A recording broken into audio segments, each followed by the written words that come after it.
Blood pooled in the dirt outside the makeshift church in Animas Forks, Colorado, and Beatrice Coleman pressed her trembling hands harder against the gunshot wound, whispering prayers that seemed to evaporate in the thin mountain air of September 1878. The miner beneath her fingers had stopped breathing 2 minutes ago, but she continued anyway, her faith refusing to acknowledge what her eyes could see. Around her, the other townspeople had already turned away, hardened by years of violence that came with silver mining territory. But Beatrice had never learned to let go so easily. "Miss Coleman, he's gone," Sheriff Dawson said quietly, touching her shoulder with unusual gentleness. "You did everything you could." She finally lifted her head, her blonde hair escaping from its pins, face streaked with tears and dust. "I should have been faster. I should have known what to do." "You're a schoolteacher, not a doctor," the sheriff reminded her, "and you got more heart than anyone in this whole territory. Come on, let's get you cleaned up." Beatrice allowed herself to be helped to her feet, her simple blue dress ruined beyond repair. This was the fourth man she had tried to save in as many months, and the fourth one she had lost. Animas Forks sat at nearly 11,000 feet in the San Juan Mountains, a collection of rough buildings and rougher men who came seeking silver and often found death instead. She had arrived 6 months earlier to teach the handful of children whose families had settled more permanently, believing God had called her to bring light to this harsh place. Now, standing in the street with blood on her hands, she wondered if she had heard him correctly. "She's got the faith of a saint, that one," she heard Mrs. Patterson murmur to her husband as they walked past. "Heart of an angel, too. Never seen anyone care so much about folks who ain't even kin." "Waste of goodness in a place like this," Mr. Patterson responded. "This town'll break her soon enough." Beatrice pretended not to hear, making her way toward the small cabin she shared with the minister's widow, Mrs. Abernathy. The older woman met her at the door with a basin of warm water and clean cloths, asking no questions. They had developed this routine. Beatrice would wash, change, and then spend an hour in prayer before allowing herself to cry. Mrs. Abernathy would sit nearby, knitting and providing silent companionship. But tonight, before Beatrice could complete her ritual, someone knocked hard on the door. Mrs. Abernathy opened it to reveal a young boy of perhaps 10, breathless and wild-eyed. "Miss Coleman, you gotta come quick. There's been a cave-in at the upper mine. They're bringing men down now, and Doc Henderson's passed out drunk again. You're the only one who might help." Beatrice was already reaching for her shawl, ignoring Mrs. Abernathy's concerned protest. "How many men?" "Don't know yet, madam, but they're saying it's bad." She grabbed the medical kit she had assembled over the months, filled with bandages, whiskey for cleaning wounds, needles and thread, and various herbs Mrs. Abernathy had taught her to use. Her hands had stopped shaking. When there was work to do, she could push the fear aside. It was only afterward that it caught up with her. The scene at the mine entrance was chaos. Lanterns created dancing shadows as men shouted and scrambled, trying to clear debris. 3 miners had already been pulled out, all unconscious, all bleeding. Beatrice dropped to her knees beside the first one, checking his breathing and pulse with the systematic calm she had taught herself. Fractured arm, possibly broken ribs, deep gash across his forehead. She began cleaning the head wound, knowing infection killed as surely as the initial injury in these mountains. She worked through the night, stitching and bandaging, holding water to cracked lips, whispering encouragement to men who groaned in pain. 2 more miners emerged from the tunnel. One walked out on his own power, coughing but alive. The other had to be carried, and Beatrice knew from one look at the unnatural angle of his neck that there was nothing she could do. She said a prayer over him anyway, holding his still warm hand while his friends stood nearby with hats in hand. By dawn, she had saved 3 men and lost 2. The townspeople who had gathered murmured their appreciation, calling her an angel, a miracle worker, a saint. She felt like none of those things. She felt exhausted and heartbroken and desperately inadequate. As the crowd dispersed and the surviving miners were carried to their homes, Beatrice sat on a boulder outside the mine entrance, watching the sun rise over the peaks. The mountains here were brutal and beautiful in equal measure, all sharp edges and stunning vistas. She understood why men came seeking their fortunes, and she understood why so many of them died trying. "You look like you could use some coffee," The voice was deep and rough, like gravel sliding down a mountainside. Beatrice looked up to find a man she had never seen before standing a few feet away, holding out a tin cup. He was tall, well over 6 feet, with shoulders that seemed to span half the sky. His hair fell past his collar in dark waves, and his beard was thick but trimmed close enough to see the strong line of his jaw.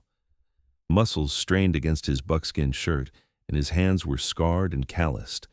Everything about him spoke of raw strength and self-sufficiency. But it was his eyes that caught her attention. They were a startling gray blue, like the sky before a storm, and they held an expression she could not quite name, something between respect and concern. "Thank you," she said, accepting the cup. The coffee was strong and bitter, and exactly what she needed. "I don't believe we've met." "Name's Pierce Emerson," he said. "I live up higher in the mountains. Came down for supplies and heard about the cave-in. Thought I'd see if I could help with the digging, but looks like you had the harder job." "Beatrice Coleman," she replied. "And I didn't do much good, I'm afraid. 2 men still died." "3 men didn't," he pointed out. "That counts for something." She studied him more carefully. His clothes were well made but worn, the practical outfit of someone who lived off the land. A hunting knife hung at his belt, and she could see the edge of a rifle strap across his back.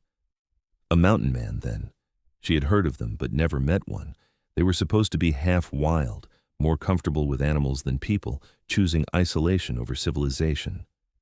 This man did not look wild, exactly, but there was something untamed about him, a quality of watchfulness, of readiness, like a wolf that had wandered near a campfire but had not forgotten how to hunt.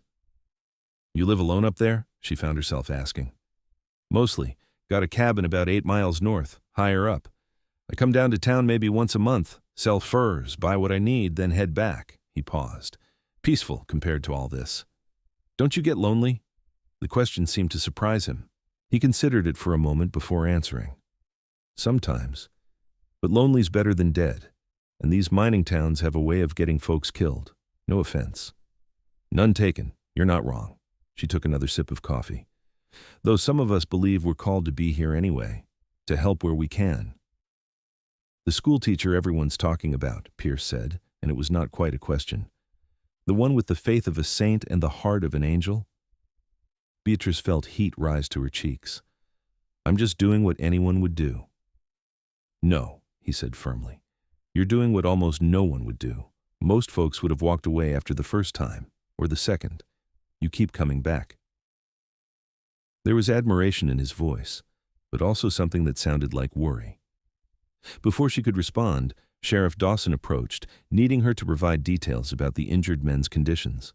When she looked back a few minutes later, Pierce Emerson had vanished as silently as he had appeared. She found herself thinking about him throughout the day as she finally returned home, slept for a few hours, and then dragged herself to the schoolhouse to teach. The children were subdued, knowing about the accident, and she let them draw pictures instead of practicing their arithmetic. Several drew the mine, the rescue, and a blonde woman they labeled Miss Coleman the Angel.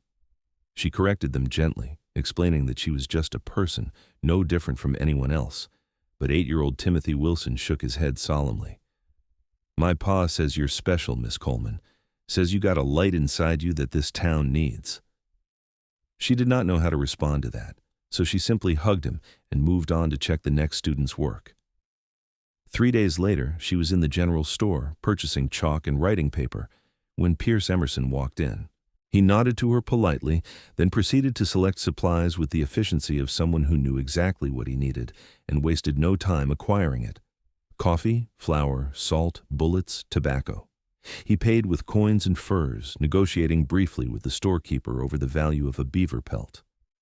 Beatrice tried not to stare, but she was curious. He moved with the grace of someone completely comfortable in his own skin, no wasted motion, every action deliberate. When he caught her watching, she quickly looked away, pretending to be fascinated by a display of buttons. "Miss Coleman," he said, approaching with his purchases bundled in a leather pack. "How are those miners doing? The ones from the cave-in?" "2 are recovering well. The 3rd developed a fever, but it broke yesterday. I think he'll survive." She hesitated, then added, "Thank you for asking." "Good to hear." He shifted the pack on his shoulder.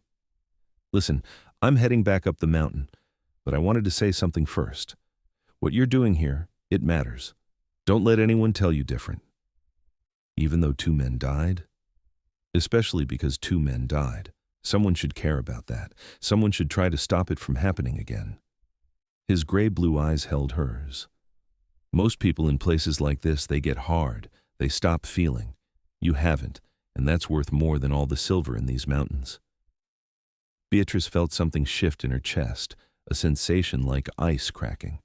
She had been so focused on her failures that she had not considered the alternative. What would this town be if no one cared, if no one tried? That's kind of you to say, Mr. Emerson.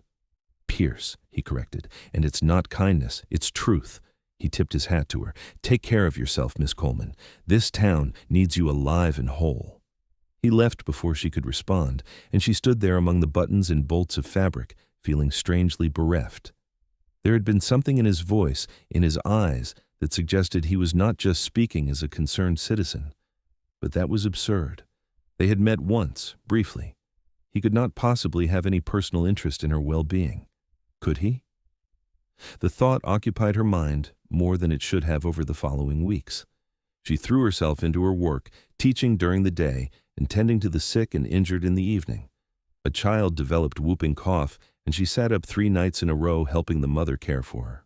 A logger cut his leg badly, and she stitched it closed with hands that barely trembled. An elderly woman was dying of consumption, and Beatrice read scripture to her and held her hand until the end. She's got the faith of a saint, the heart of an angel, people kept saying, and every time Beatrice heard it, she wanted to scream. She was not a saint. She was a 23-year-old woman who had come west after her parents died, looking for purpose and finding only an endless parade of suffering she could not stop. Yes, she had faith. Yes, she tried to help. But she was also desperately lonely and increasingly uncertain that she was making any difference at all. October arrived, bringing the first serious snows to the high country.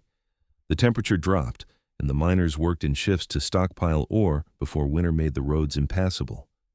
Beatrice added, teaching the children how to preserve food to her curriculum, practical skills that might save lives when the real cold came. She was in the schoolhouse one afternoon, cleaning slates and preparing for the next day's lessons, when she heard horses outside. Looking through the window, she saw a group of rough-looking men she did not recognize. They were armed, and there was something predatory about the way they surveyed the town. Her instincts told her to stay inside and out of sight. She moved away from the window, continuing her work quietly. But a few minutes later, she heard shouting, then a gunshot. Beatrice's first thought was for her students, but they had all gone home hours ago. Her second thought was for the townspeople. She grabbed her medical kit, said a quick prayer, and headed for the door. The scene in the street stopped her cold. The rough men had rounded up several townspeople, including Sheriff Dawson, who was on his knees with blood running down his face. The leader of the group, a man with a scar bisecting his cheek, was demanding to know where the town kept its silver. "We're a poor town," the sheriff was saying. "Folks here are miners, not mine owners. The silver goes straight down to the smelter in Silverton. We don't keep it here." "That's real unfortunate," the scarred man said, "because my boys and I rode a long way, and we're not leaving empty-handed. So either you tell me where you keep the payroll, or we start shooting people until someone does." Beatrice knew she should stay hidden. She knew getting involved would likely get her killed. But there were people she cared about in that group. Mrs. Patterson, who always brought her soup when she worked too late. Young Timothy Wilson, whose father stood defiant even with a gun pointed at his head. The merchant who extended credit to families who could not pay, trusting they would settle up when they could. She stepped out of the schoolhouse. "Gentlemen, there's no need for violence," she called out, walking toward them with her hands visible and empty. "If it's money you need, we can gather what we have. The people here will help. Just don't hurt anyone." The scarred man's eyes fixed on her, and his expression shifted into something that made her skin crawl. "Well, now, ain't you a pretty thing? Boys, looks like we found something worth taking after all." 2 of his men moved toward her, and Beatrice realized her mistake. But she forced herself to stand straight, to keep her voice calm. "I'm a schoolteacher. I have nothing of value, but if you let these people go, I'll help you search for what you're looking for." "Beatrice, no!" Mrs. Patterson shouted. "Don't you dare sacrifice yourself for us!" The scarred man laughed. Beatrice, pretty name for a pretty girl. Tell you what, sweetheart, you come over here real nice and cooperative, and maybe we'll only take half of what we came for. Maybe we'll even let most of these folks live. One of his men had nearly reached her when a rifle shot cracked through the air. The outlaw dropped, screaming, clutching his leg. Everyone froze. Pierce Emerson stepped out from between two buildings, his rifle still raised and smoking. "Touch her and die," he said simply. His voice was not loud, but it carried absolute conviction. "Who the hell are you?" the scarred man demanded, his gun now pointed at Pierce. "Someone who doesn't want to kill you but will." Pierce worked the lever action on his rifle, chambering another round. "Your man there will live if he gets that bullet out and keeps the wound clean. The next shot goes through someone's heart. Your choice." Beatrice's own heart was pounding so hard she thought it might burst. Pierce looked different than he had in the store. Dangerous, deadly. His muscles were tense beneath his buckskin shirt, ready for violence, and his eyes were cold as winter ice. "It's 1 against 6, the scarred man pointed out. "Even if you're quick, we'll get you." "Maybe, but I'll take 3 of you down before I fall, and you're going to be the first." Pierce's aim had not wavered. "Or you could collect your wounded friend, ride out and try your luck in a town where the people are less protected. Either way's fine with me." The standoff stretched for what felt like an eternity. Beatrice barely breathed. She could see the calculations happening behind the scarred man's eyes, weighing profit against loss. Finally, he lowered his gun. "This ain't worth it. Help Jacobs onto his horse. We're leaving." His men scrambled to obey, hauling their wounded companion onto his mount. Within minutes, they were riding out of town, leaving behind only blood in the dirt and a town full of people who were alive when they might not have been. Pierce lowered his rifle but did not relax his stance until the outlaws were out of sight. Only then did he turn to Beatrice, and she saw the anger flash across his face. "Are you out of your mind?" he demanded, striding toward her. "Walking out here like that? You could have been killed or worse." She had no defense. No, he was absolutely right. "I couldn't just hide while they hurt people." "Yes, you could have. You should have." He stopped directly in front of her, and she had to tilt her head back to meet his eyes. "You're no good to anyone dead, Beatrice." It was the first time he had used her given name, and somehow that affected her more than his anger. "I know. I'm sorry. I just could not stand by and do nothing." Some of the fury drained from his expression, replaced by frustration, and something that looked like fear. "That faith and that heart everyone talks about, they're going to get you killed if you're not careful." "Better than living without them," she said quietly. He stared at her for a long moment, and she saw something shift in his eyes. Then he reached out and grasped her shoulders, his large hands gentle despite their obvious strength. "Don't say that. Don't even think it. The world needs people like you." "I need people like you too, apparently," she managed, trying for lightness. "Thank you for saving us." "I wasn't saving them," he said, his voice gone rough. "I was saving you." The confession hung between them, raw and honest. Beatrice felt heat spread through her chest, a warmth that had nothing to do with the afternoon sun. Before she could respond, the townspeople surrounded them, thanking Pierce, praising Beatrice, exclaiming over their narrow escape. In the commotion, the moment passed, but Beatrice could still feel the phantom warmth of his hands on her shoulders. That night, the town held an emergency meeting in the church. It was decided that watches would be posted, guns kept loaded, and a warning system established. Pierce volunteered to ride to the nearest marshal's office, a day's journey, to report the incident and get help patrolling the area. Several miners offered to take turns as temporary deputies. Beatrice sat in the back, listening and trying not to watch Pierce as he spoke with the sheriff. She failed. Her eyes kept drifting to him, taking in the way he stood, the way he gestured when making a point, the way he seemed so utterly capable. She had known strong men before. Her father had been strong. But this was different. Pierce was not just physically powerful. He radiated a kind of competence that made you believe he could handle anything the world threw at him. And he had come down from his mountain to protect her. When the meeting ended, she waited until most people had left before approaching him. "Mr. Emerson, I wanted to properly thank you. What you did today was incredibly brave." "It was common sense," he corrected. "You're worth protecting." "You barely know me." "I know enough." He looked at her steadily. I know you stayed up 3 nights with the Henderson girl when she had whooping cough. I know you gave your own winter coat to Mrs. Miller when hers wore out. I know you teach children for almost no pay and tend wounds for no pay at all. I know you've got more courage than any 10 men I've met." He paused. "And I know you make me want to stay in this town instead of heading back to my cabin. And that's something that's never happened before." Beatrice's breath caught. "Pierce, I'm going to ride out tomorrow to fetch the marshal like I said, but when I come back, I'd like permission to call on you, properly, if that's something you'd be open to." Her heart was racing again, but this time with something other than fear. "I think I'd like that very much." The smile that crossed his face transformed him. He went from dangerous mountain man to something younger, more open, and Beatrice realized he was probably only a few years older than she was, perhaps 27 or 28, younger than his weathered appearance suggested. "Then I'll make it back as quick as I can," he promised. He left before dawn the next morning, and Beatrice found herself counting the hours. She taught her students, tended to minor ailments, and helped Mrs. Abernathy with the endless work of running a household, but part of her mind was always on the trail north, wondering if Pierce was safe, if he would truly return. "You're thinking about that mountain man," Mrs. Abernathy observed the second evening, her knitting needles clicking steadily. "The one who saved us all. Am I that obvious?" "Only to someone who's paying attention, dear, which I am." The older woman smiled. "He's a good man from what I can tell. Rough around the edges, but solid underneath. The kind who would keep his promises." "I barely know him," Beatrice said, echoing what she had told Pierce. "It's foolish to be this affected by someone I've spoken to maybe 3 times. Love doesn't always follow logic, Beatrice. Sometimes it just is." Mrs.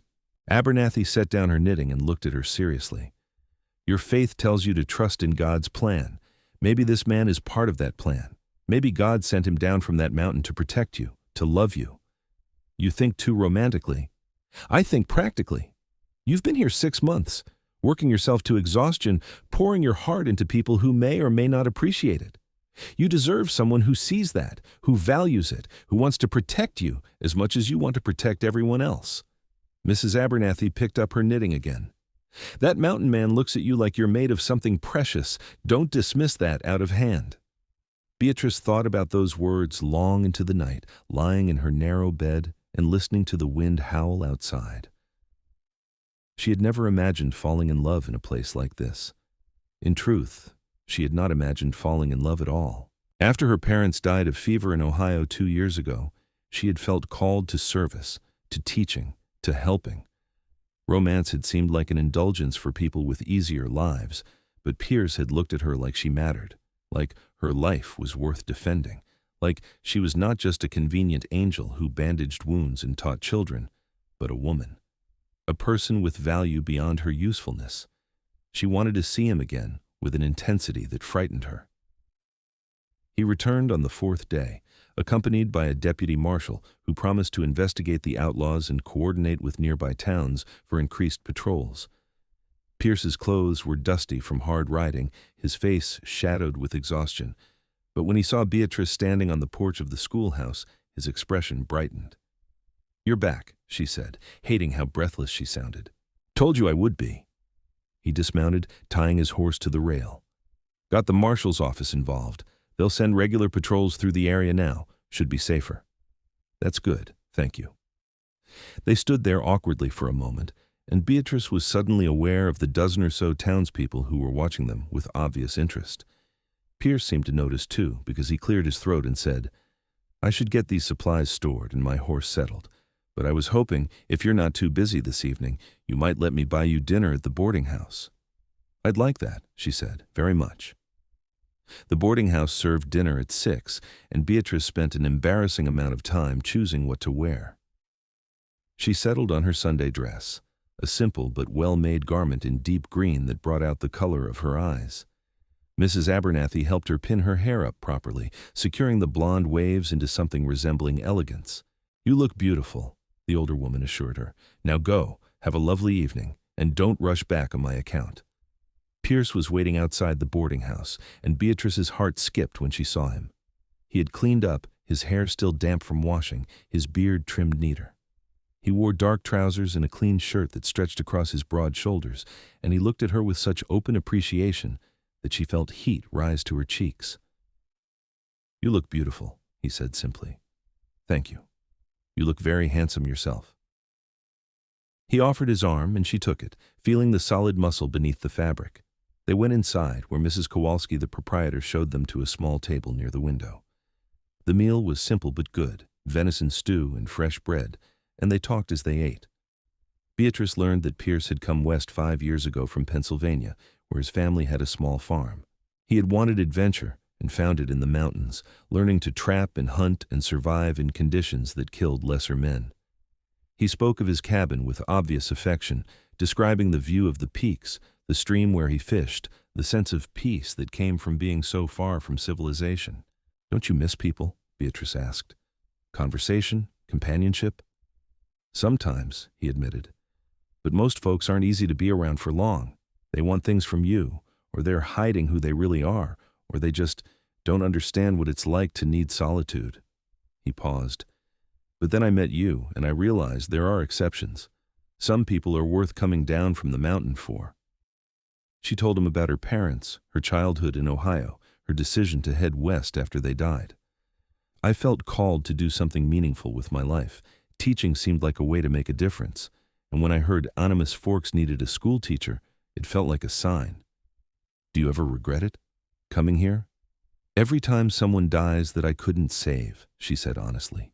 "Every time I realize how little I actually know, how inadequate I am. But then a child learns to read, or a wounded man recovers, or someone thanks me for being there, and it feels worthwhile again." She met his eyes. "Does that make sense?" "Perfect sense. It's how I feel about the mountains. They're harsh, and they'll kill you if you make a mistake. But there's a beauty to them that makes the danger worth it." They talked until the boarding house began to empty, until Mrs. Kowalski started giving them meaningful looks. Pierce walked Beatrice home through streets lit by lanterns and moonlight, the temperature dropping as night settled in. When they reached her door, he took her hand. "I'd like to see you again," he said, "as often as you'll allow." "I'd like that too. But Pierce, you live 8 miles up a mountain. How will this work?" "I'll come down more often. Stay in town a few days at a time. Or," he hesitated, "or you could come up and see the cabin sometime, if you wanted, if you trusted me." "I do trust you," she realized. It was true. She had known him less than a month, but she trusted him completely. "I'd love to see your cabin." "This Sunday, then? If the weather holds, I could bring an extra horse, make sure you get there and back safely." "Sunday," she agreed. He lifted her hand to his lips, kissing her knuckles with surprising gentleness for such a large, rough man. "Sleep well, Beatrice." "You too, Pierce." She slipped inside, her hands still tingling from his kiss, and found Mrs. Abernathy pretending to read by lamplight. The older woman looked up with a knowing smile. "Good evening, I take it." "The best I've had in years," Beatrice admitted. The next few days passed in a happy blur. Pierce stayed in town, helping repair storm damage to some of the buildings and making himself useful in the way of strong men who knew how to work. Beatrice taught her classes and fulfilled her duties, but every evening she spent time with Pierce. They walked together, talked for hours, discovered shared values and complementary differences. He taught her to shoot, taking her outside of town to practice with his rifle. She was surprised by how steady her hands were, how good it felt to hit the targets he set up. He praised her natural aim, and she glowed under his approval in a way that was entirely different from the town's gratitude. She taught him about her faith, explaining why she believed what she believed, why she tried to help even when it seemed hopeless. He listened without judgment, asking thoughtful questions, challenging her gently when something did not make sense to him. Their discussions were deep and genuine, and she found herself articulating beliefs she had never quite put into words before. Sunday arrived, clear and cold, perfect for riding. Pierce brought 2 horses as promised, and Beatrice changed into her most practical dress, adding a warm coat and gloves. Mrs. Abernathy packed them a lunch and made Beatrice promise to be back before dark. "I'll have her home safe," Pierce assured the older woman. "You have my word." The ride up the mountain was breathtaking. The trail was narrow and steep in places, but Pierce led them carefully, pointing out landmarks and wildlife. Beatrice saw elk grazing in a meadow, an eagle circling overhead, and once, in the distance, what Pierce said was a bear preparing for winter. The aspens had turned gold, and they glowed against the deep green of the pines and the stark gray of the rocks. Pierce's cabin sat in a small clearing beside a rushing stream, backed by sheer cliffs that protected it from the worst winds. It was larger than Beatrice had expected, solidly built from thick logs with a stone chimney and real glass windows. Inside, it was surprisingly neat. One large room served as kitchen, living space, and bedroom, with a sleeping loft above. Furs covered the floor and the bed, and hunting trophies adorned the walls. "It's wonderful," Beatrice said, turning in a slow circle. "You built this yourself?" "With some help from another trapper who's since moved on. Took 2 summers, but it's weathered 4 winters now, so I figure it's solid." He added wood to the fire, bringing warmth to the space. "Make yourself comfortable. I'll get us some lunch." They ate the food Mrs. Abernathy had packed, sitting near the fire and watching the stream through the window. The peace here was profound. No mine whistles, no shouts, no sounds of commerce or conflict, just wind, water, and the occasional call of a bird. "I see why you love it," Beatrice said quietly. "It's like the world can't touch you here." "Exactly." Pierce set down his plate and turned to her. "But the thing is, lately I've been thinking the world's not so bad. Or at least, parts of it aren't. One part in particular." She knew what he was saying, felt the same pull. "Pierce, I have responsibilities in town. Children who need teaching, people who depend on me when they're hurt or sick." "I know, I'm not asking you to give that up." He reached for her hand. "But maybe there's a way to have both. I could spend more time in town. We could build something together, a life that includes your work and my need for the mountains. People manage it, trappers with families, they make it work." "Are you talking about marriage?" Her heart was pounding. "Eventually, if you'll have me." He met her eyes steadily. "I know it's fast, I know we've only known each other a few weeks, but Beatrice, I've never felt about anyone the way I feel about you. You're strong and good and braver than you give yourself credit for. You make me want to be part of the world again instead of hiding from it. And I think I could make you happy. I'd spend every day trying." Tears pricked her eyes. "You already make me happy. Happier than I've been since my parents died. Happier than I thought I could be in a place like Animas Forks." "Is that a yes?" "It's a maybe that's very close to yes," she said, smiling through her tears. "I need time to think, to pray, to make sure I'm hearing God's voice and not just my own desires." "That's fair." He squeezed her hand. "Take all the time you need. I'm not going anywhere." They spent the rest of the afternoon together, and Pierce showed her the root cellar where he stored food, the workshop where he repaired tools and prepared furs, the lookout point above the cabin where you could see for miles. Beatrice tried to imagine living here, at least part of the time. It would be so different from everything she had known. But standing beside Pierce, looking out at the endless mountains, she could almost see it. He got her back to town well before dark, as promised. When they said goodbye, he kissed her forehead gently. "Whatever you decide, I'll respect it, but I hope you know how much I care about you." "I do," she whispered, "and I care about you too. So much it scares me." That night, Beatrice prayed harder than she had in months. She asked for guidance, for clarity, for the wisdom to know what God wanted from her. Was Pierce part of his plan? Was it right to consider marriage when they had known each other such a short time?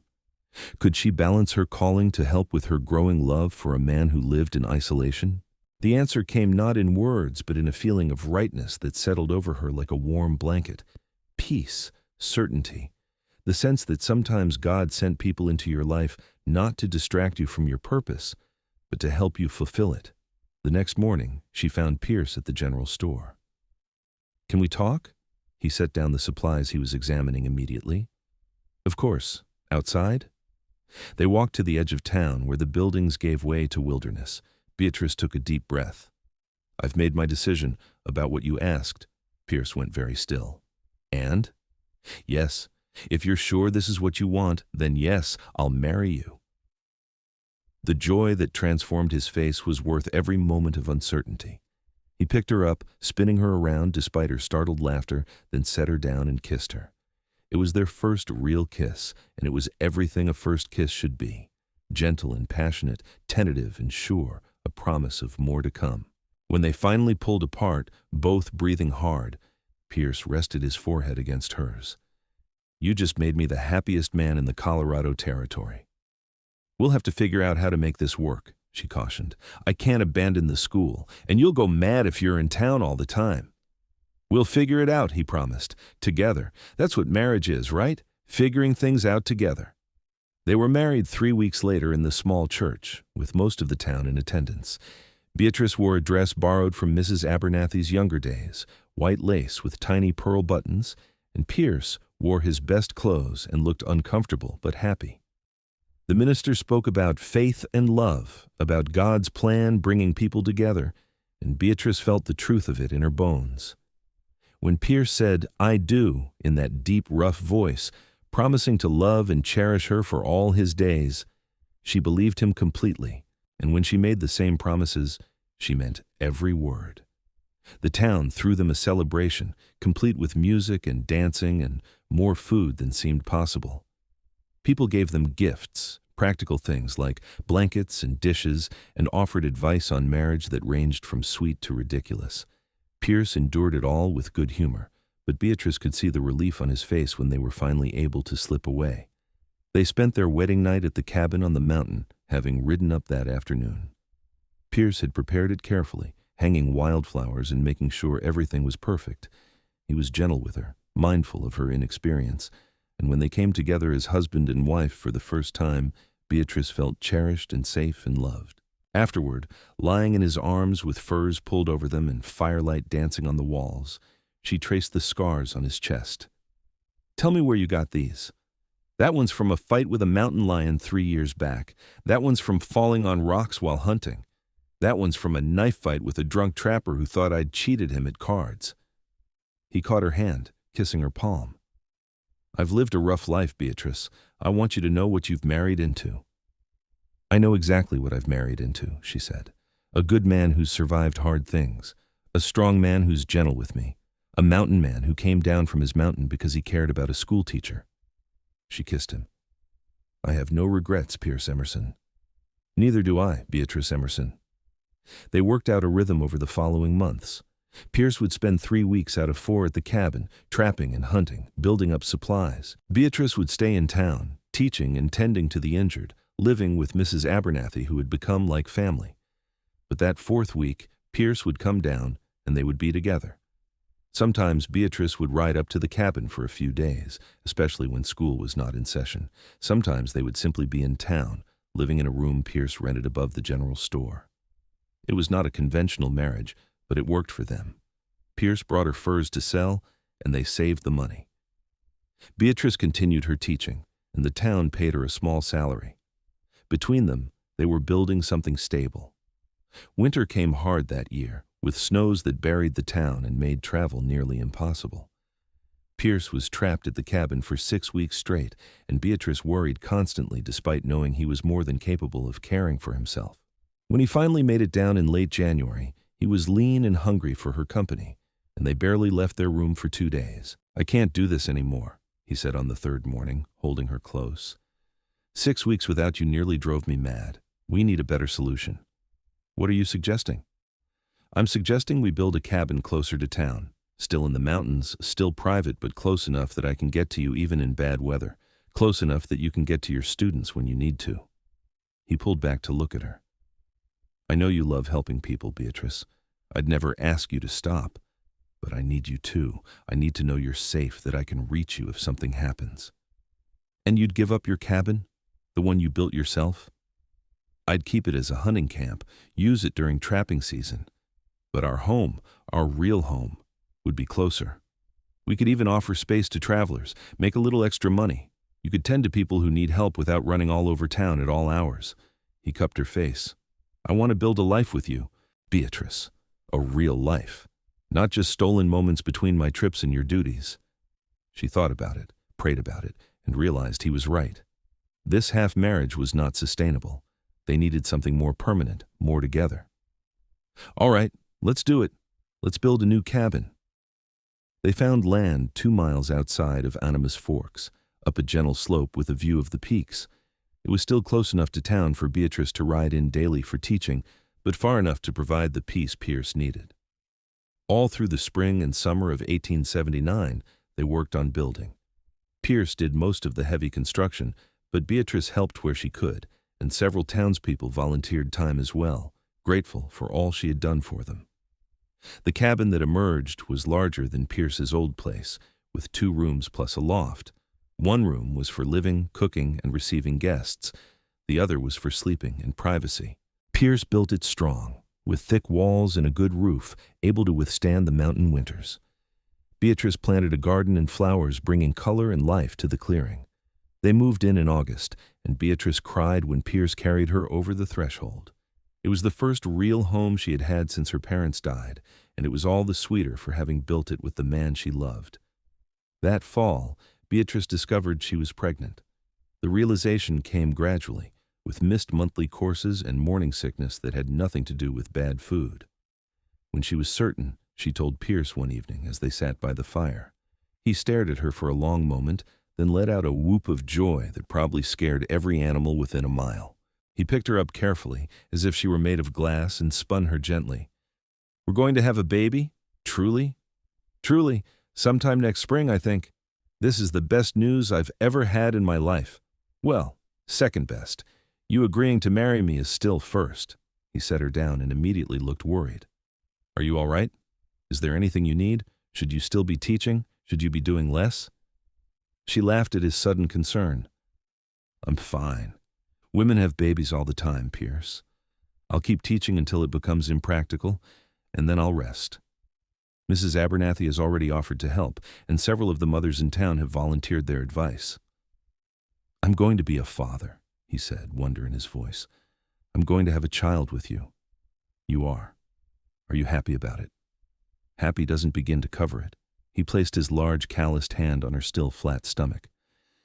"This is everything I never knew I wanted, Beatrice. You, this cabin, a family. You've given me a life worth living." The pregnancy progressed smoothly through the fall and into winter. Beatrice's students were fascinated and asked endless questions about babies, which she answered with as much honesty as was appropriate. The mothers of the town rallied around her, bringing baby clothes they had saved and offering advice on everything from nursing to sleepless nights. Pierce became almost comically protective. He insisted on escorting her to and from town every day, even when she protested that she was perfectly capable of riding alone. He would not let her lift anything heavy or chop wood or do any of the 100 small tasks she had always done. It was sweet and frustrating in equal measure. "I'm not made of porcelain," she told him one snowy evening in December. "I'm just pregnant." "You're carrying our child," he countered, "the most precious thing in the world. I'm not taking any chances." She could not argue with that, so she let him fuss and tried not to roll her eyes too obviously.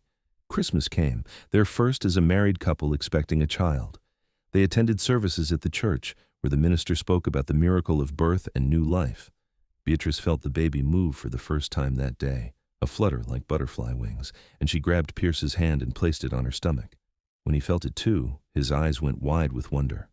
Winter deepened, but Pierce made sure they were well stocked with food and firewood. Beatrice had to stop teaching in February when her pregnancy made the daily ride too uncomfortable, but she found other ways to help. She sewed clothes for babies whose mothers could not afford them, wrote letters for minors who were illiterate, and taught reading to any adults who wanted to learn, holding small classes in their cabin. The baby came on a warm day in late April 1880, when the snow was melting and the wildflowers were just beginning to bloom. The labor was long and difficult, and there were moments when Beatrice was certain she would die. But Mrs. Abernathy was there, and 2 other women who had experience with births, and they coached her through it with patience and encouragement. Pierce waited outside, pacing and praying, until finally he heard the cry of a newborn. One of the women came out smiling. "You have a son, Mr. Emerson, and your wife is tired, but well."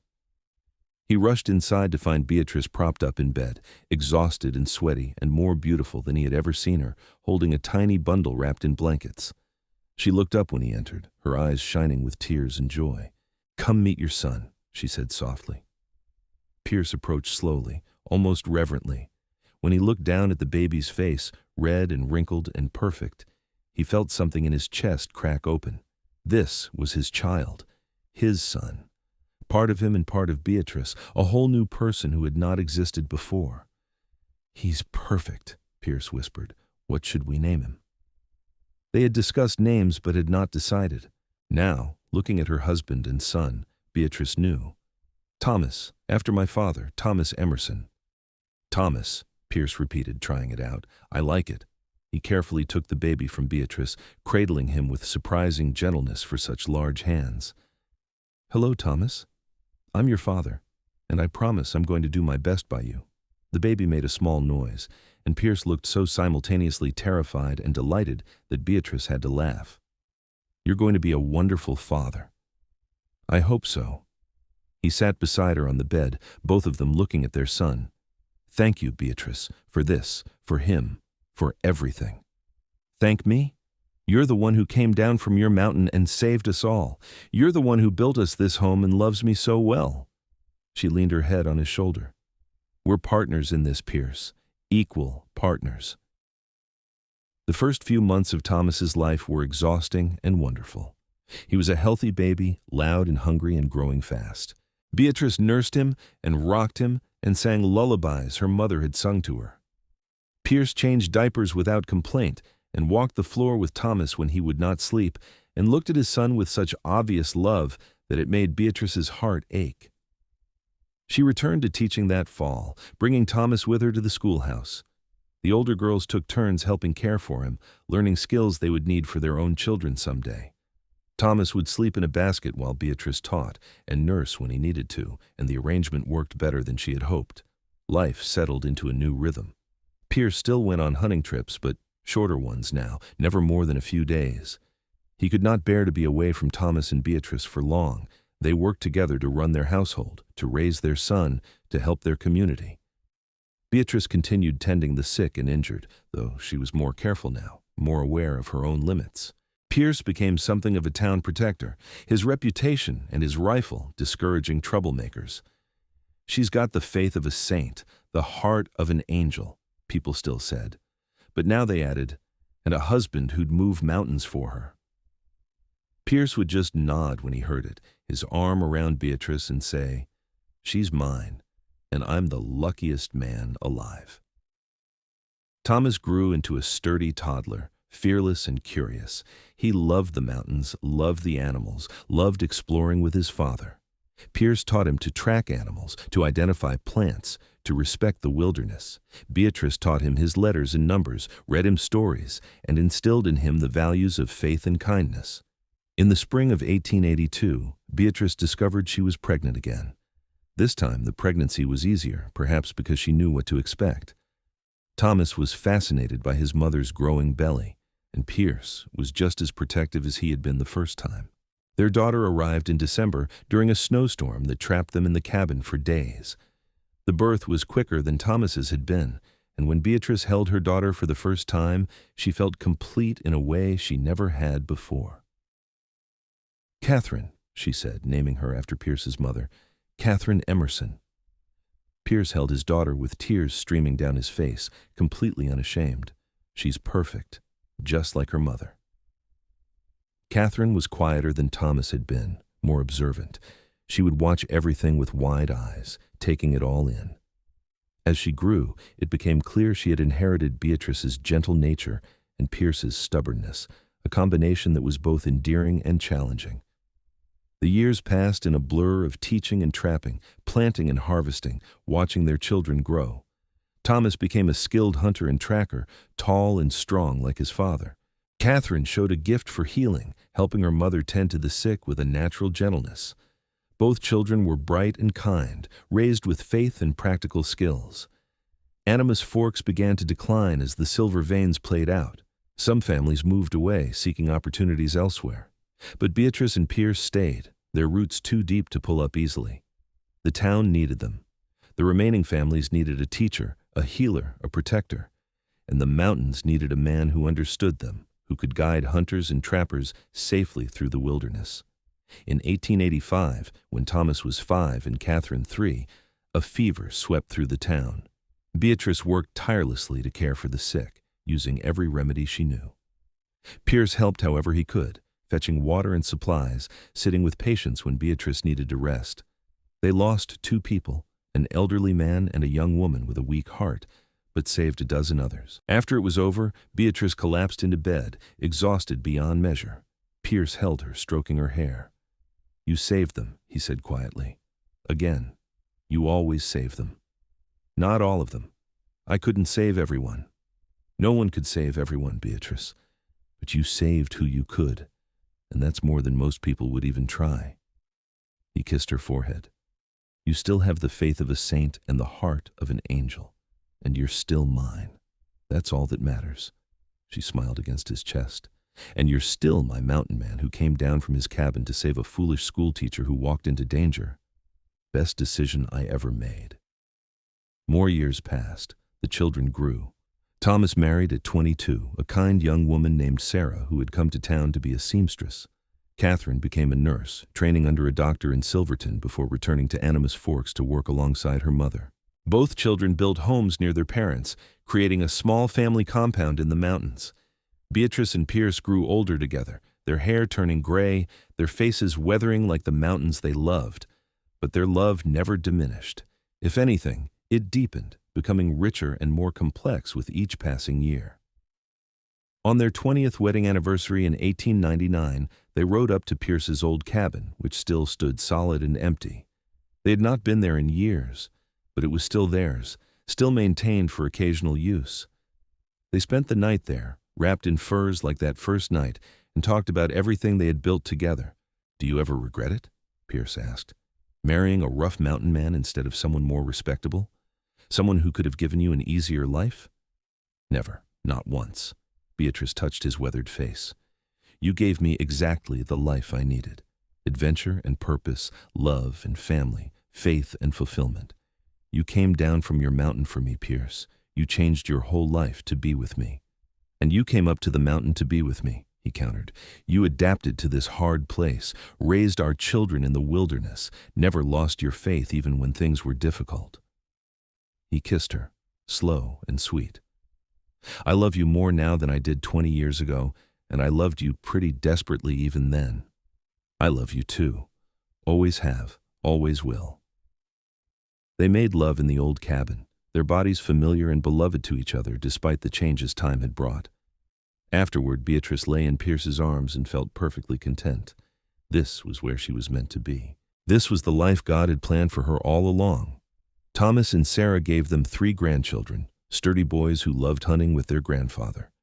Catherine married a young doctor and had 2 children, a boy and a girl who showed early promise as healers. The family grew and thrived, roots going deep into the mountain soil. Animas Forks eventually became a ghost town, the mines abandoned, most of the buildings empty. But the Emerson family stayed, caretakers of a place that had shaped them. Pierce still trapped and hunted. Beatrice still taught the few remaining children and tended to anyone who needed healing. Their children and grandchildren visited often, filling the cabin with noise and life. In the summer of 1910, when Beatrice was 63 and Pierce 67, they took a long ride through the mountains together. They visited all their favorite spots, the places they had shared over 3 decades of marriage, the meadow where Pierce had first taught her to shoot, the stream where they had picnicked with baby Thomas, the overlook where he had asked her to marry him. "We've had a good life," Beatrice said, looking out over the endless peaks. "A really good life." "The best," Pierce agreed. He still stood tall and strong, though his hair was white now and his face deeply lined. "You were the best thing that ever happened to me, Beatrice Emerson, the very best. And you were my miracle, my mountain man who saved me in every way a person can be saved." She took his hand. "I thank God for you every single day." They stood together as the sun set over the mountains, painting the sky in shades of gold and crimson. 2 people who had found each other against all odds, who had built a life and a family in one of the harshest places on earth, who had loved each other faithfully through everything life threw at them. Behind them, smoke rose from the cabin where their children and grandchildren waited. Ahead of them, the mountains stood eternal and magnificent, and between them, the love that had started with a schoolteacher's faith and a mountain man's courage that had grown into something strong enough to weather any storm. As they rode back toward home, toward family, toward the life they had created together. Beatrice thought about that day long ago when she had knelt in the street, trying to save a dying man, and Pierce had appeared like an answer to a prayer she had not known she was praying. The townspeople had been right about her faith and her heart, but they had missed the most important part of the story. She was not just a saint or an angel. She was a woman, beloved and cherished, protected and valued. She was Pierce's, and he was hers, and together they had created something beautiful and lasting. That was the real miracle. Not her faith or her healing, but the love that had sustained them through decades of hardship and joy. The love that would continue in their children and grandchildren, spreading like roots through the mountain soil, strong and enduring as the peaks themselves. Years continued to pass with the steady rhythm of seasons in the high country. Pierce and Beatrice celebrated their 30th anniversary surrounded by children and grandchildren, a loud and joyful gathering that filled every corner of their cabin. Thomas stood to make a toast, raising his glass with a grin that reminded Beatrice so much of his father. "To my parents, who showed us all what real love looks like." Pa came down from his mountain for Ma, and she climbed up to meet him halfway. They built this family on faith and hard work, and the kind of devotion most people only read about in books. He looked at them with obvious affection. "You set the bar pretty high for the rest of us, but we're doing our best to follow your example." Catherine added her own words, tears in her eyes. "You taught us that strength isn't just physical, and that gentleness isn't weakness. Ma, you've got the biggest heart I've ever known. Pa, you've got the strongest hands and the softest touch when it matters. Together, you've been exactly what this family needed." Pierce pulled Beatrice close, his arm around her shoulders, and she leaned into his solid warmth. She looked around at the faces of the people they had created, nurtured, and raised to be good humans in a hard world. This was legacy. This was purpose. This was love made manifest. The oldest grandchild, Thomas's son Jacob, who was now 15, approached shyly. "Grandma, Grandpa, I wrote something for you. Can I read it?" "Of course, sweetheart," Beatrice said, gesturing him forward. Jacob unfolded a piece of paper with hands that shook slightly. He cleared his throat and began to read in a voice that was just beginning to deepen into manhood. "My grandparents met when Grandma tried to save people, and Grandpa saved her. They say she has the faith of a saint and the heart of an angel, but Grandpa just says she's his. I think they're both right. She is special, but she's also just a person who loves hard and works hard and never gives up. And Grandpa's the strongest man I know, but he's gentle with animals and kids, and especially with Grandma. They taught us that love is action, not just words, that faith means showing up even when it's hard. That family is the most important thing you can build. I hope when I grow up, I find someone who looks at me the way Grandpa looks at Grandma, like she's the most precious thing in the world, and I hope I can be half as good a person as either of them." By the time he finished, there was not a dry eye in the room. Beatrice was openly weeping, and even Pierce had to wipe his eyes roughly with the back of his hand. Jacob looked mortified, clearly not having intended to make everyone cry, but Beatrice stood and pulled him into a fierce hug. "That was beautiful, Jacob. Thank you." The celebration continued late into the evening, with music and stories and laughter that echoed off the mountain walls. When everyone finally left and Beatrice and Pierce were alone, cleaning up the remnants of the party, Pierce caught her around the waist and pulled her into a dance, humming a tune under his breath. "What are you doing?" she asked, laughing. "Dancing with my wife." "Is that allowed?" "Always." She rested her head against his chest, listening to the steady beat of his heart. "Did you ever imagine 30 years ago that this is where we'd be?" "Honestly, no. I imagined living alone on my mountain until I got too old to manage, then probably dying in some stupid accident involving a bear or a cliff." He kissed the top of her head. "You saved me from that, Beatrice. You gave me a reason to live instead of just survive." "You did the same for me. I was drowning in other people's pain, burning myself out trying to save everyone. You taught me I was allowed to be happy, that I deserved to be loved." She looked up at him. "Best 30 years of my life. Mine too, and God willing, we'll have many more." They did have more years, though life in the mountains was never entirely gentle. The winter of 1912 was particularly brutal, with snows that lasted from October until May. Supplies ran low, and Beatrice and Pierce had to carefully ration their food. But they had weathered hard winters before, and they weathered this one too, keeping each other warm and sane through the long, dark months. Spring brought relief and tragedy in equal measure. The snowmelt caused flooding that damaged several buildings in the ghost town of Animas Forks, but it also brought wildflowers that carpeted the meadows in breathtaking color and new growth that promised good hunting in the fall. Thomas's wife, Sarah, fell ill that summer, a sickness in her lungs that no amount of care could cure. Beatrice sat with her day and night, doing everything she knew to do, but in the end, Sarah slipped away peacefully with her family around her. Thomas was devastated, and Beatrice ached for him, remembering her own loss when her parents died. "How do you keep going?" Thomas asked her one evening, sitting on the porch of his parents' cabin while his children slept inside. "How do you keep having faith when people you love die anyway?" Beatrice was quiet for a long moment, considering. Pierce sat beside her, holding her hand, letting her find the words. "Faith isn't about preventing death, son. Death comes for all of us eventually. Faith is about believing there's meaning to our lives despite that certainty. It's about trusting that love continues even when the person is gone. It's about finding the strength to wake up the next morning and keep living, keep trying, keep caring." She squeezed his hand. "Sarah lived a good life. She loved you and gave you beautiful children. She was kind and hardworking and faithful. That matters. That's legacy. And you honor her by continuing on, by raising those children to be as good as she was. I don't know if I can do it without her. You can. It will be hard, but you can. And you won't be alone. You have family who loves you." Beatrice gestured to include Pierce, herself, and the sleeping grandchildren. "We're here. Always."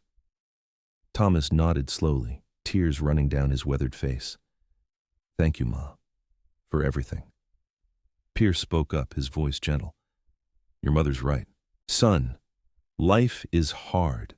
This land is hard. But we endure. We adapt, and we take care of each other. That's what family does." Thomas stayed with them for a few weeks, finding his footing again. His children helped distract him, demanding attention and care that left little time for wallowing. Slowly, painfully, he began to heal. Not forget, but heal.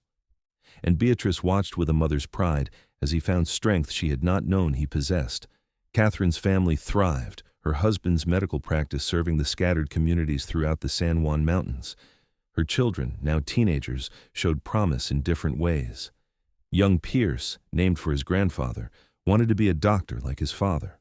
Margaret wanted to teach, inspired by her grandmother's decades of service. "You're raising them right," Beatrice told Catherine one afternoon as they worked together in the garden, preserving vegetables for winter. "They're good kids." "I had good examples," Catherine replied. "You and Pa showed us how to build a life based on solid values, how to work hard and love hard and never give up. It's all we're trying to do, pass that on to the next generation." Beatrice wiped sweat from her forehead and looked out at the mountains that had been home for so long. "Sometimes I wonder what would have happened if I'd never come to Animas Forks, if I'd stayed in Ohio, or gone to a different town, or given up after the first few people I couldn't save." "You'd have found another way to help people," Catherine said with certainty. "It's who you are, Ma. You can't not care." "Maybe, but I wouldn't have met your father, wouldn't have this life, this family." She smiled. "I'm grateful every day that God led me here. And I'm grateful you were stubborn enough to listen." They worked in comfortable silence for a while, hands busy with familiar tasks. These moments of simple companionship were precious, Beatrice had learned. The grand gestures and dramatic rescues made for good stories, but it was the quiet dailiness of love that sustained you through the years. Pierce still hunted and trapped, though he moved a bit slower now, his joints stiff on cold mornings. He had trained Thomas and young Pierce in the skills he had spent a lifetime perfecting, passing on knowledge that might otherwise die with him. He was determined that his grandsons would know how to survive in the wilderness, how to read tracks and weather signs, how to respect the land that had given them so much. One fall afternoon, when Pierce was 75 and Beatrice 72, they rode up to the old cabin together. It had become something of a tradition, this annual pilgrimage to the place where Pierce had lived before Beatrice entered his life. They would spend a night or two there, remembering who they had been, celebrating who they had become. The cabin was exactly as they had left it the year before, solid and weatherproof. Pierce had maintained it carefully, using it occasionally during hunting season, but mostly it stood empty, a monument to a life he had willingly left behind for love. They built a fire and made a simple dinner, then sat outside watching the stars emerge. The sky at this elevation was breathtaking, millions of stars visible in the thin, clear air. Beatrice never tired of looking at it. "Do you ever regret it?" she asked, the same question she had asked before but still needing to hear his answer. "Giving up the solitary life you loved?" Pierce pulled her close, wrapping his coat around them both. "I gave up loneliness, Beatrice. That's not the same as solitude.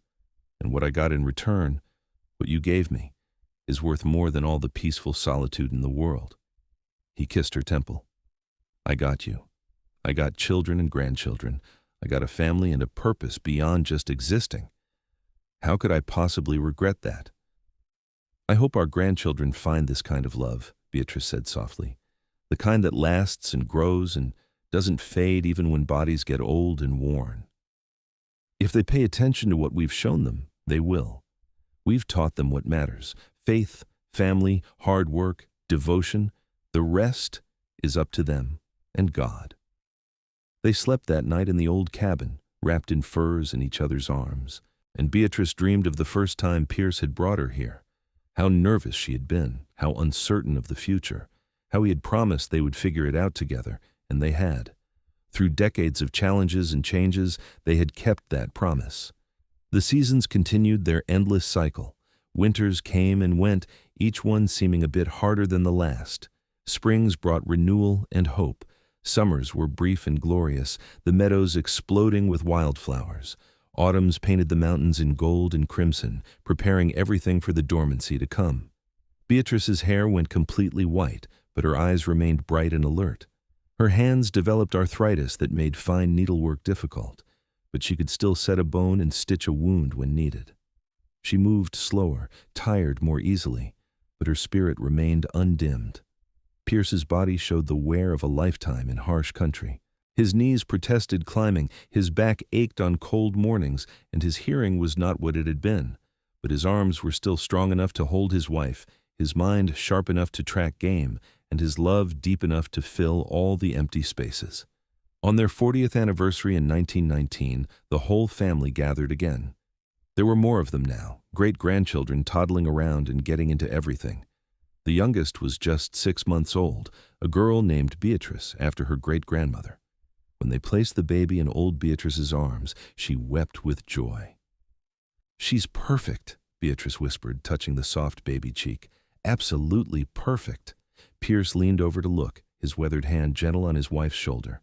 "Another generation, our legacy continuing." "Your legacy," Beatrice corrected, "strong and good and built to last." "Our legacy," he insisted. "Everything good in this family comes from both of us. Your faith, my stubbornness, your compassion, my protection. We built this together, Beatrice, every bit of it." The party was smaller than previous ones, as Beatrice tired more easily these days. But it was no less joyful. Stories were shared, remembering the early days when Pierce had first appeared in town, when Beatrice had still been the young schoolteacher. Everyone called an angel. The grown grandchildren shared their own memories of learning to track with Grandpa, of having their scraped knees bandaged by Grandma, of the sense of safety that came from being part of this family. As the evening wound down and people began to leave, Catherine lingered. She had something she wanted to say, and she waited until it was just her parents, and Thomas. "Ma, Pa, I need to tell you something. I've been offered a position at a hospital in Denver. Better pay, more resources, opportunity to really advance my training." She hesitated. "But it would mean leaving the mountains, leaving you." Beatrice and Pierce exchanged a long look, communicating without words the way they had learned to do over 4 decades together. Then Beatrice reached for Catherine's hand. "Sweetheart, you should take it. This is an incredible opportunity." "But who will help you? Who will care for the people here who need medical attention?" "I've been doing it for over 40 years, Beatrice said gently. I think I can manage a bit longer. And your brother is here, and your children. We'll be fine. You need to follow your calling, just like I followed mine all those years ago." "Your mother's right," Pierce added. "We didn't raise you to limit yourself out of obligation to us. We raised you to be the best version of yourself you can be. If that means going to Denver, then go with our blessing." Catherine's eyes filled with tears. "I'm going to miss you so much. And we'll miss you. But you'll visit, and we'll write, and you'll make us proud, which you already do every single day." Beatrice hugged her daughter close. "Go, Catherine. Live your life fully. That's all we've ever wanted for you." Catherine left for Denver that winter, taking her family with her. The cabin felt emptier without them nearby, but Beatrice and Pierce adapted. They always did. Thomas visited more frequently, and his children checked on their grandparents regularly. Messages came from Catherine describing her work at the hospital, her children's progress in their new schools, the strange and wonderful experience of city life. Life continued, quieter but no less full of meaning. Beatrice still taught the handful of children in the area, though she had to admit her energy for it was waning. Pierce still hunted, though he stayed closer to home these days, no longer ranging as far into the high country as he once had. They spent more time simply being together, sitting on their porch and watching the mountains change with the light, remembering the life they had built, grateful for every moment they had been given. One evening in late summer of 1922, as they sat watching the sunset paint the peaks in shades of gold and rose, Pierce took Beatrice's hand. "I love you," he said simply. "I know I say it all the time, but I need you to hear it again. You are the best thing that ever happened to me, the very best." "I love you too," Beatrice replied, squeezing his hand. "My mountain man, my protector, my partner in everything." They sat in comfortable silence as darkness fell and the stars emerged. Somewhere in the distance, an elk bugled its mating call.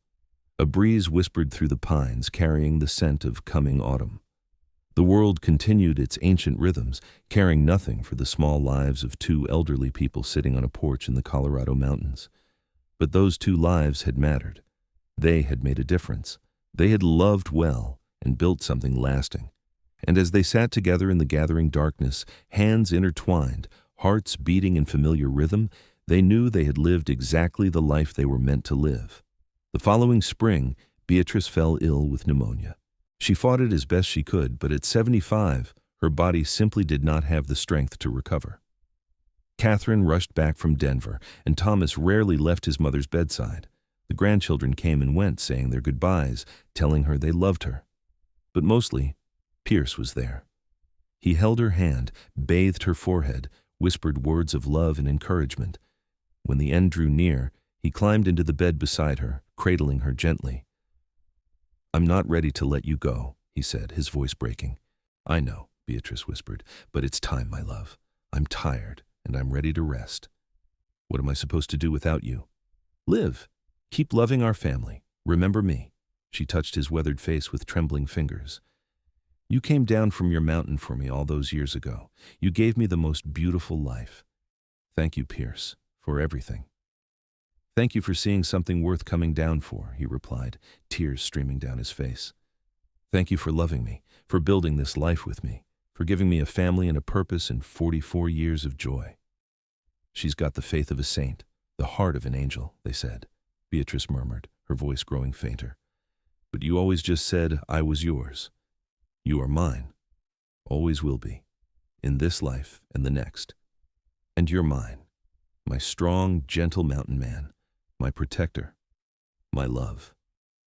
She closed her eyes then, a small smile on her face, and slipped away peacefully with Pierce's arms around her and her children holding her hands.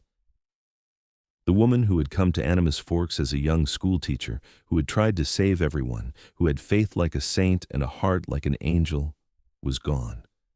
But the love she had created lived on. Pierce buried her in a spot she had loved, on a rise overlooking the valley with the peaks standing eternal behind her. He marked the grave with a simple stone that read, "Beatrice Coleman Emerson, 1847-1923. Beloved wife, mother, grandmother, teacher, healer, friend. She loved well." The family expected Pierce to fade after Beatrice's death. He was 79, and they had been together for more than 4 decades. How could he possibly go on without her? But Pierce surprised them. He grieved deeply, but did not break. He continued hunting and teaching his grandsons. He maintained the cabin and the property. He visited Beatrice's grave every day, talking to her, telling her about the family, about the weather, about his day. "You taught me how to live," he told her stone one afternoon. "So I'm going to keep doing it, for you, for our family, because that's what you'd want."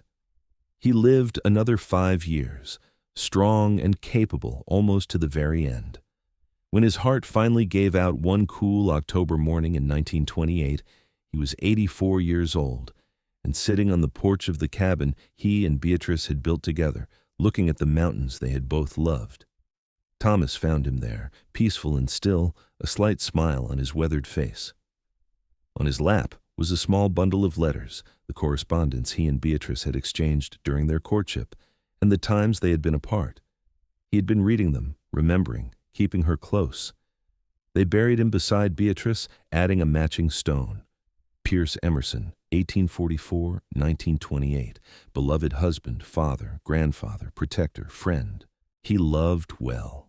The family gathered for the funeral, multiple generations now, all descended from the mountain man and the schoolteacher who had found each other in a harsh land and built something beautiful.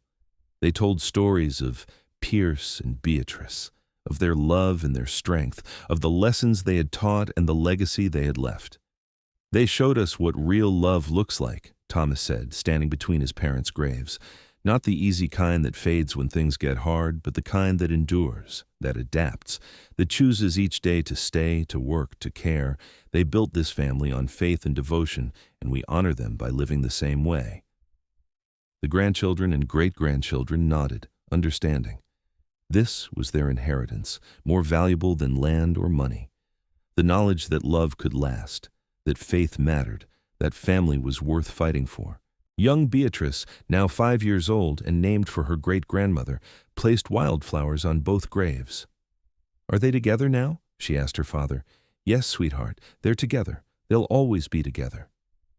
And it was true.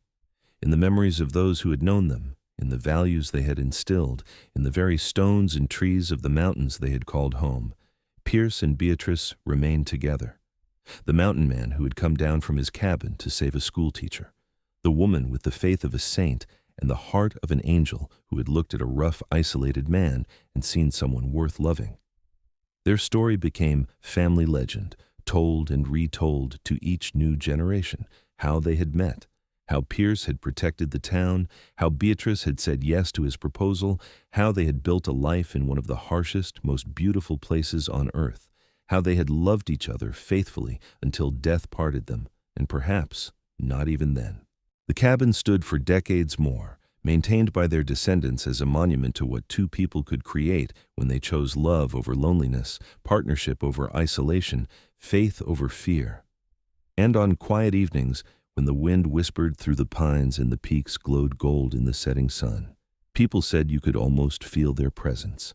The mountain man and his angel, together still, watching over the family and the land they had loved so well. Their graves became a place of pilgrimage for the family, a reminder of roots and legacy. Couples who were struggling would visit, reading the simple stones, remembering the story, finding strength to keep trying. Young people choosing partners would bring them to meet their ancestors, explaining the standard that had been set, the example they hoped to follow. And always, always, there were wildflowers on the graves.